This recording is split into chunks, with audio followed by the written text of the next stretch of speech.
Is this shift of privatizing and transferring these ownerships of these enterprises from these government to these private entities actually beneficial or detrimental to the development of these well-being in the developing countries? So today in my speech, I'll be giving the status quo, definitions, our team stance, our end goal, and then 3 arguments on why we believe that we shouldn't privatize these state-owned enterprises.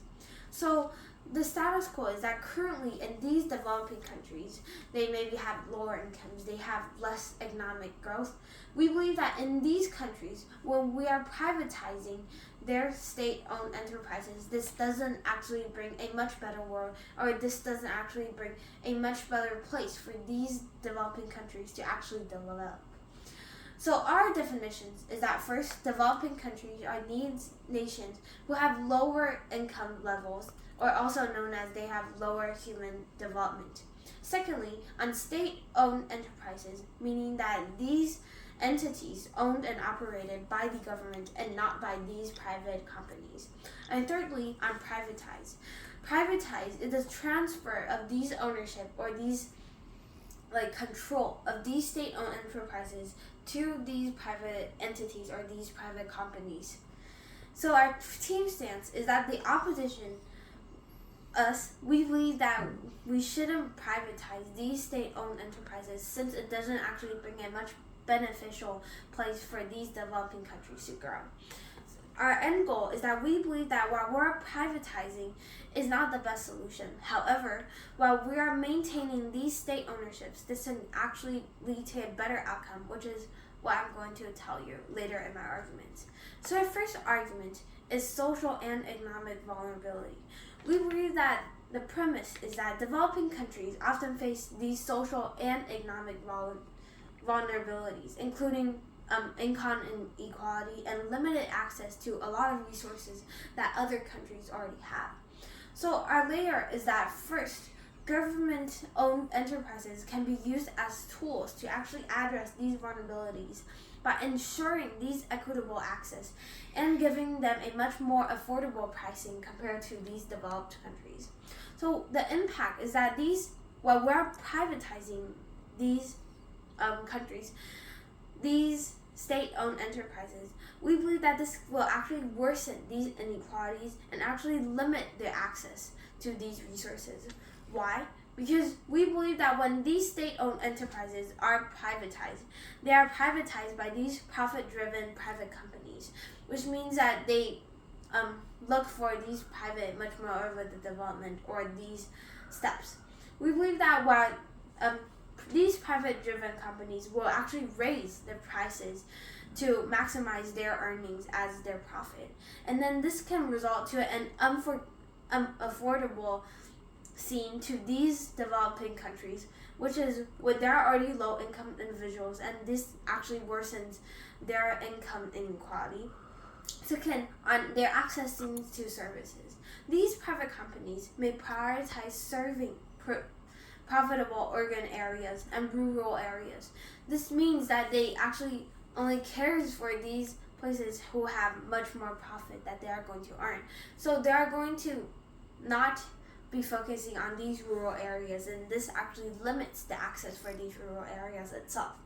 So our response to the government speaker who said that it emphasizes the needs for these private companies to actually expand their services, and they're able to actually be able to look for these. They're not going to be looking over profits and over quality and affordability. But we believe that this is less likely to be true because these countries, they are profit oriented, and as the speaker also agrees, we believe that since they are profit oriented, they will privatize these regions that are less profitable and leaving many communities without access to these services. And so our second argument is that this loses control. Why? Because these privatization results to the loss of these government controls over these private companies.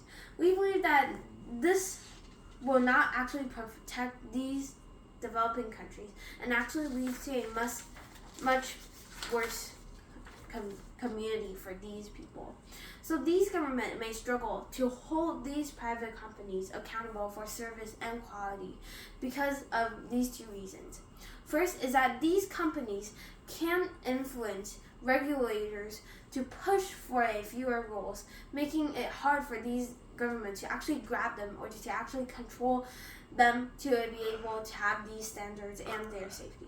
Second is that since they are profit-oriented, they will do prices abuse, such as I already stated in my first argument, which is why we believe that it is less likely for them to actually prioritize quality and affordability compared to profit.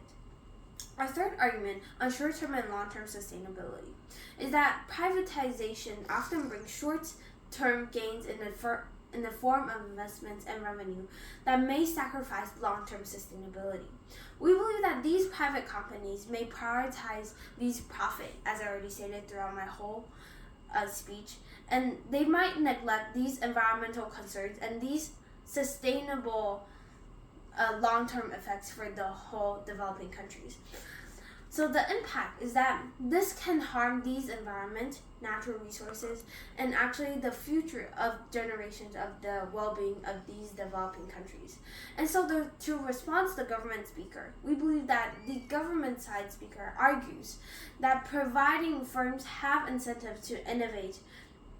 However, these innovations may be short-sighted, neglecting the long-term sustainability and actually only focusing on the short-term effects. So to conclude, we opposition side restated the importance of retaining state ownership in these developing countries can actually bring a much more better world, a much safer and a much developing countries. We believe that the government side's argument, while emphasizing these private sectors and these incentives, actually neglects the real long-term sustainability for the developing countries itself. So which is why we believe that we shouldn't privatize these state-owned enterprises proudly opposed.